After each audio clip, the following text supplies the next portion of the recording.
region, we hope to be a first responder whenever there is a challenge. An example I would say is the recent evacuation of Indian nationals from Port Sudan. Our ships were there,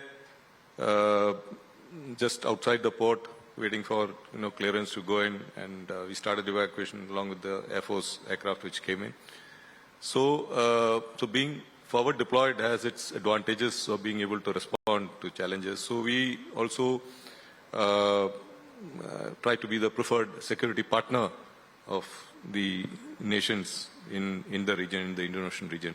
So whenever there's a crisis, we are able to come to their help, provide assistance. The recent cyclone which happened in Myanmar, we were able to send 4 ships with relief equipment, Cyclone Mocha.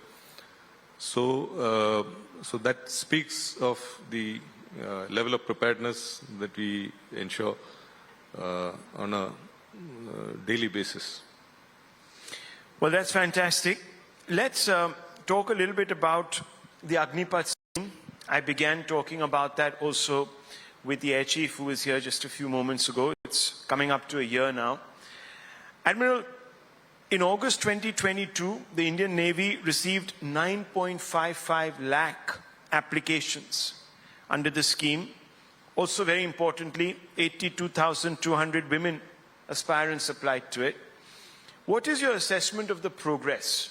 And what is the aim, really, of the force with these Agniveers? I don't know whether you're aware, but I'm one of the few officers who've been involved with this Agniveer scheme right from the time people thought about the scheme. This I would say way back in 2020 when I was the Vice Chief of Defence Staff with General Rawat.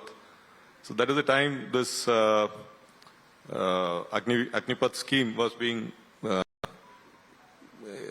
thought of at the very basic stages, and it went through various iterations, a lot of discussions with the services. There were naysayers, some were for it, against it, and so on.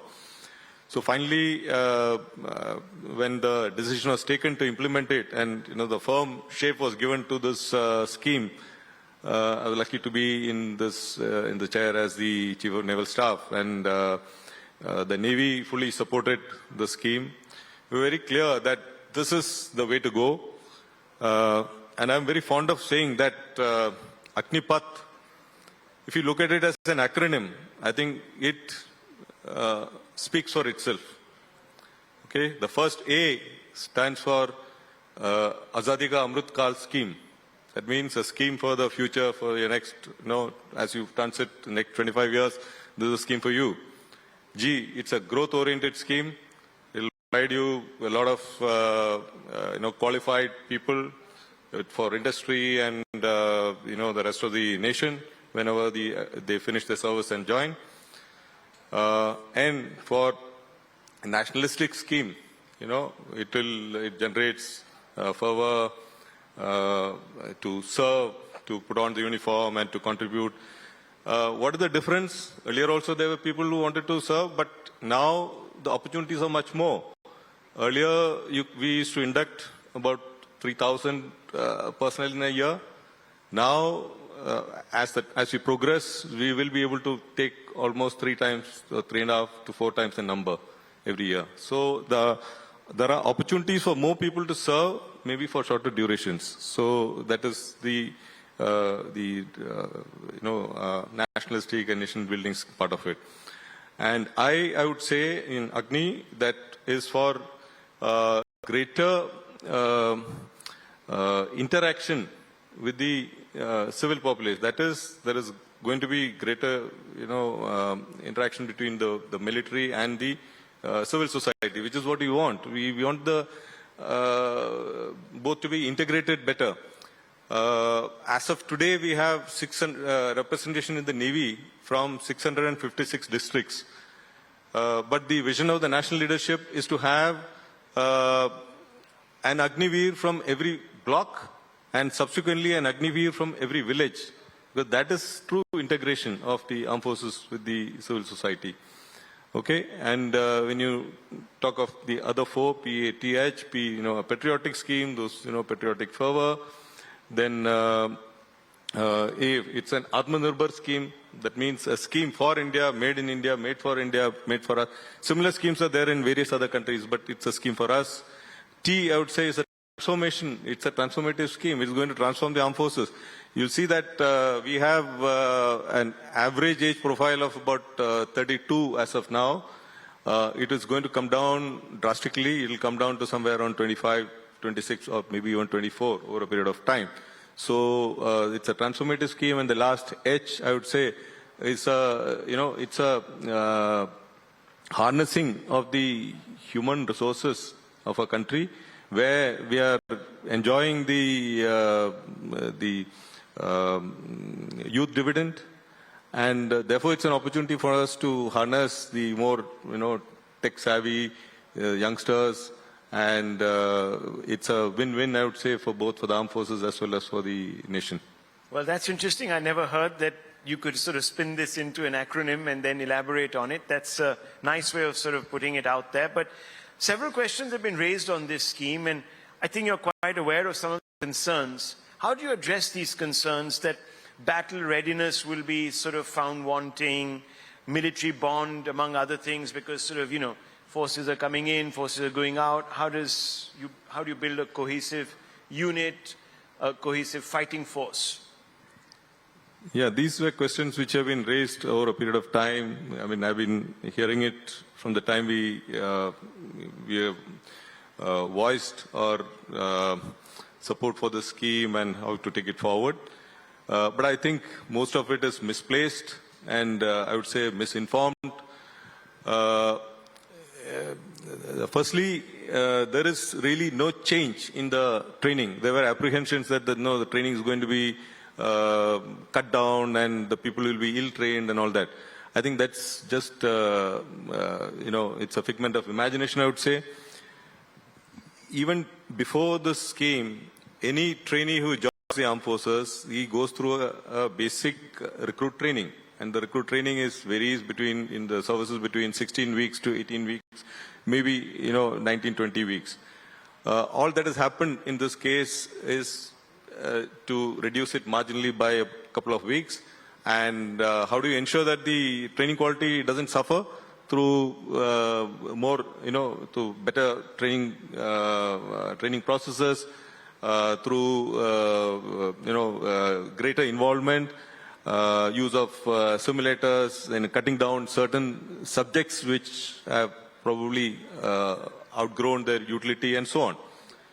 And after the recruit training, they go on for professional training. The professional training is for another about 4 to 5 months, depending upon the trade that he takes up, whether he's a mechanician, electrician, or whether he's a gunnery rating or anti-submarine warfare rating, etc. So they go for training, which now hardly any change has been brought in that. Now, after this first, I would say, recruit training as well as the professional training, there is no other training which is given even today till that sailor completes about 6 years of service. So, by the time we talk of the next level of training, he's already crossed the 4-year mark. So, whoever is being retained, we are going to continue the training. So, that is as far as the training part is concerned.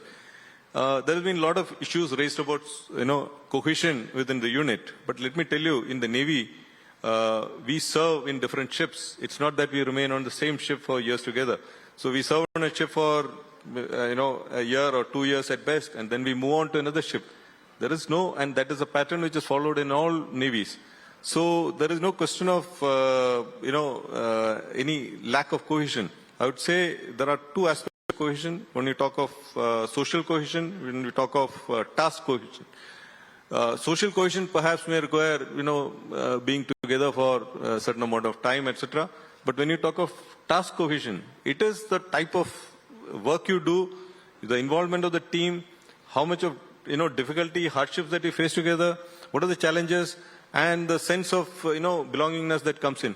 So, in a ship, the moment you join, you're part of the team, and it is the motivation that comes in along with that. So, I've served in so many ships, and we keep shifting from one ship to another. So it doesn't take much time to be part of the team and be cohesive enough. So many of these are just viewed or aired by various people who are not really fully, I would say, informed about the. Do you think they have a motivated interest? Pardon me? Do you think they have a motivated interest to try and continue with the status quo? I would say, there's a saying by Little Heart, Captain Basil Little Heart. He was a strategist who retired from the armed forces. He said that the only thing more difficult to take out from the mind of a military man or a military mind, only thing more difficult than putting in a new idea into a military mind is to take out an old one. So, that is the challenge. So many people find it very difficult to think differently. Out of the box. Yeah. So, of course, there are motivated interests. There are a lot of people who are running academies for, induction into service, etc. They all have their own, viewpoints, etc. But when you look at being progressive and being in line with what is happening all over the world and how to, look at the aspirations of youth, then I think this is the way ahead. So let's talk a little bit about Atmanirbharta. You had referred to it in your acronym. When will we be import-free? You sort of said it, or the government has set a target for 2047. Are we on track? And how far down the road are we? Because that's not very far away, to be honest. See, the government has set the 2047 as a time to become a developed nation. We as a Navy, we have taken a commitment on ourselves to be a Atmanirbhar Navy by 2047. Can we achieve it? We will certainly strive to in that direction. What are the challenges?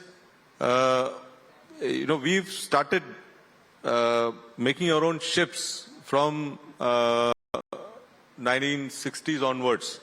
The first ship was Ajay, which was commissioned in 61, 62.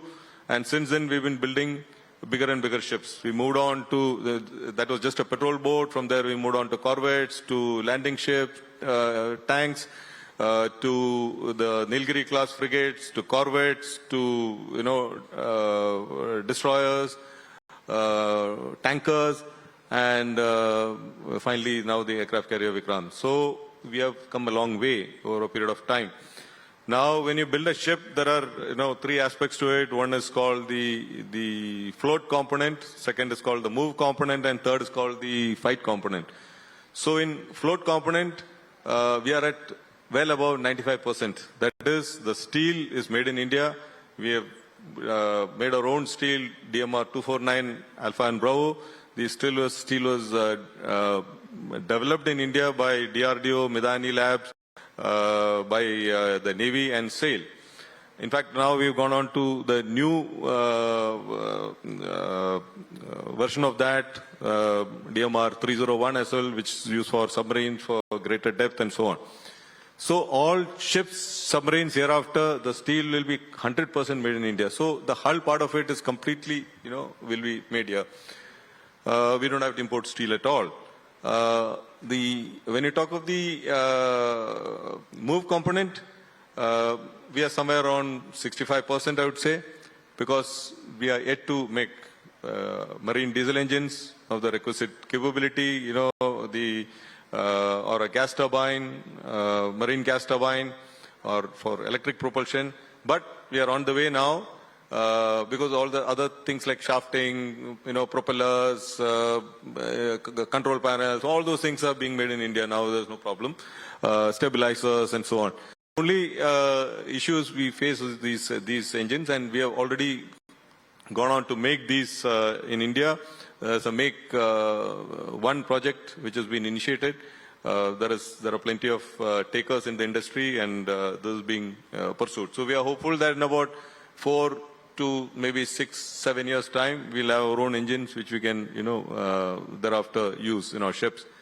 The third component, of course, is the fight component, which means the radars, the fire control system, the computer, fire control computers, the combat management system, and the weapons, and so on. In that, we are somewhere around 55%. We make our own guns, we make our own ammunition, we make the torpedoes, we make torpedo tubes, rocket launchers, rockets, etc. But the more complicated, guided weapons like the SAM systems, etc., we have some way to go. So therefore, that is the area of focus, and we are quite sure that we'll probably, reach a fairly high level of Atmanirbhar than that. And the idea is that the key components definitely should be made in India. Rest, whatever is available otherwise, commercially off the shelf, etc. So that, it's not the challenge. That's good to hear. Let's talk a little bit about the Indian Ocean region. And I was just speaking with a colleague of mine, Vinay, just before we came in.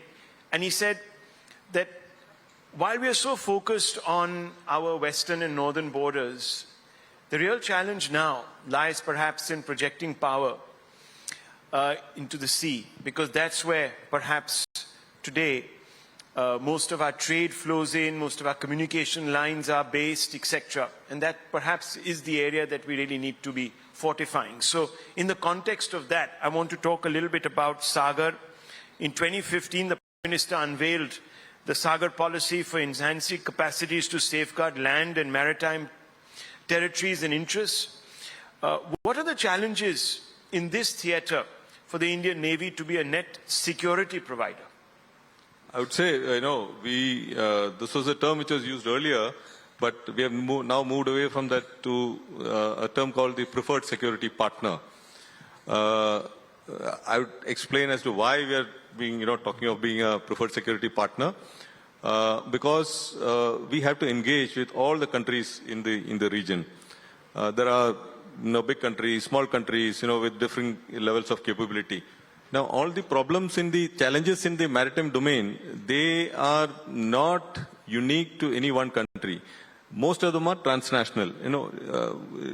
Leave the traditional, state-on-state conflict as one part of it. But when you look at all the other aspects, whether it is fishing, whether it is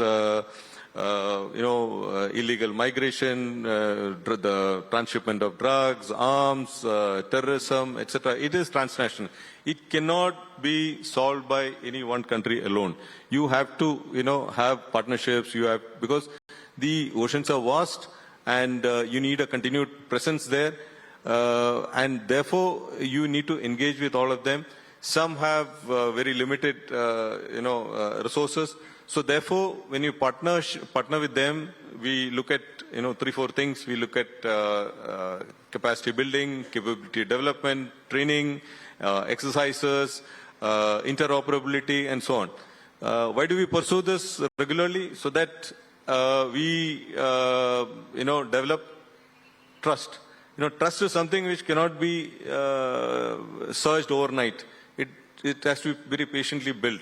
So with all our countries in the region, whether you look at the Maldives, Sri Lanka, Seychelles, Mauritius, Comoros, Mozambique, Mombasa, Myanmar, so many of the countries in the region, we engage with all of them, at regular intervals.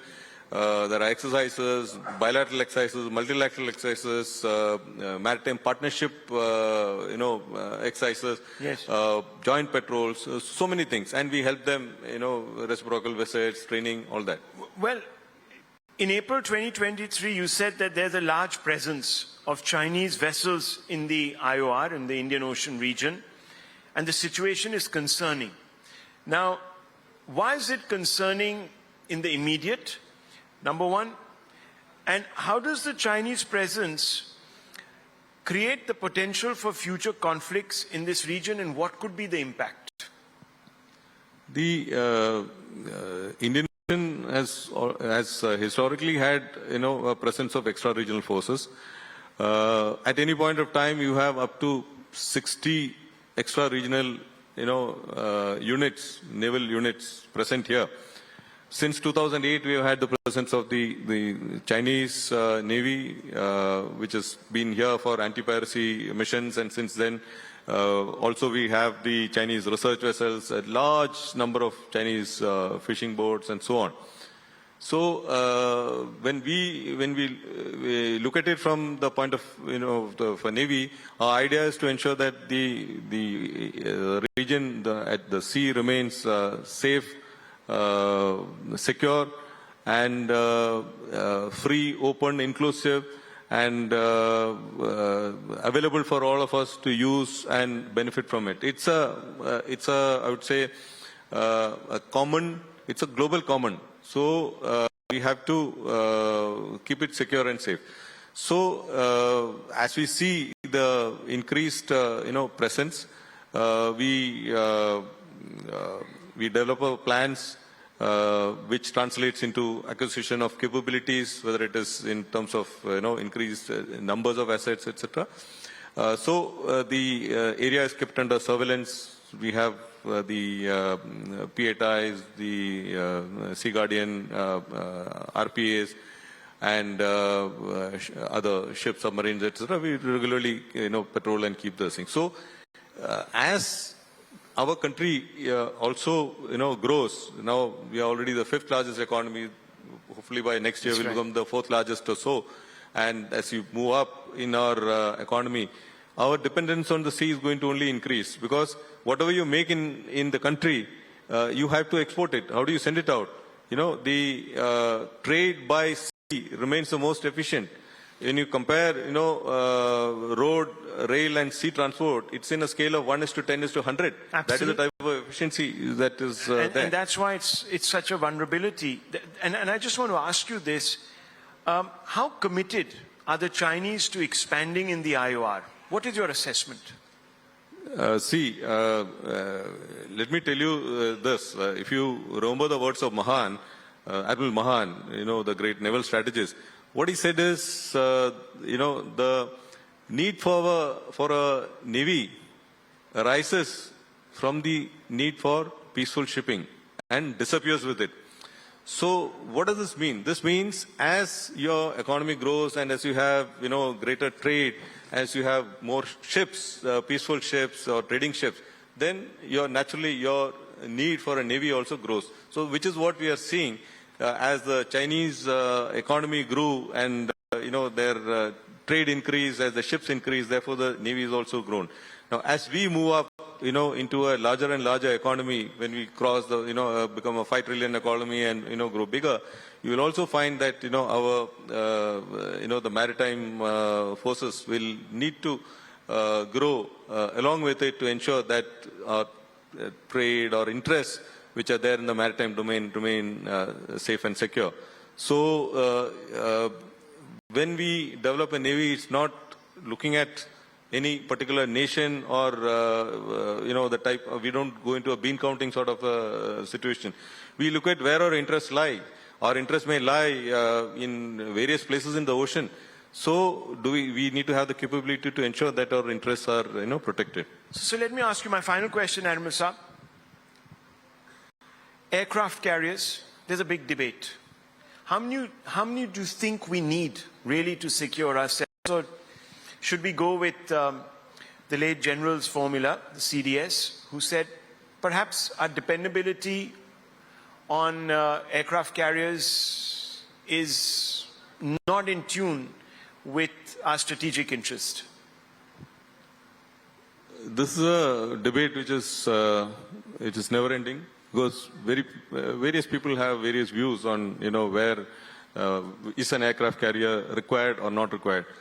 I would only tell you to just look at who all have built aircraft carriers, and China has now already building the 3rd aircraft carrier and looking at more. They had a plan for as many as 10.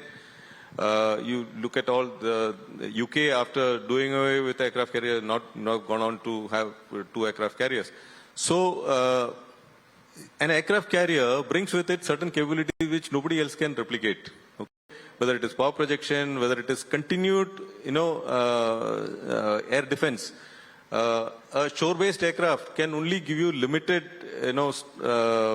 ability of air defense. If you want 24/7 air defense, say 2,000 miles or 3,000 miles away from land, then you have to have an integral, air element, which can be born only on a sea. So therefore, the combat capability and the power projection, the sea controllability, so many things which are unique to a carrier cannot be replicated elsewhere. Therefore, it's a question of affordability, how many carriers you need to have. But I'm confident that as the nation becomes, richer and richer and we become a more developed nation, we move on to perhaps the second or the third or the fourth largest economy. Our trade interests and maritime interests will grow, and therefore, the budgets automatically will, be able to handle the requirements. So we shouldn't put a number on it. You're saying that don't cap it at any number. Absolutely. Go with what you can afford. Absolutely. Thank you. It's been a pleasure, Admiral, speaking to you. And I'm sure that our audience has enjoyed this conversation because it's given you a certain idea of where we are and where we need to be with regards to projecting our blue water strength. Thank you very much. Thank you, sir. Thank you.